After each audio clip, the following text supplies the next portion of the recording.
位工友，你哋好。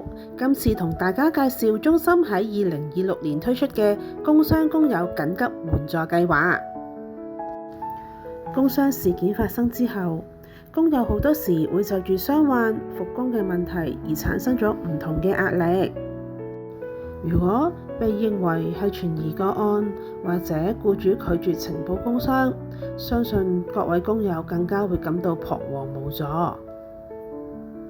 為咗支援上述兩項嘅工傷工友，中心喺2026年至到2029年期間會推出工傷工友緊急援助計劃。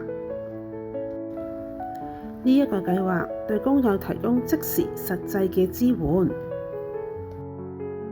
除咗提供應急嘅物資包外，更加會透過個人輔導嘅環節同埋活動，幫工友逐步提升信心。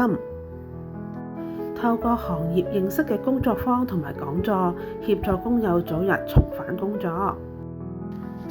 如果各位想對計劃了解更多，歡迎同我哋中心聯絡。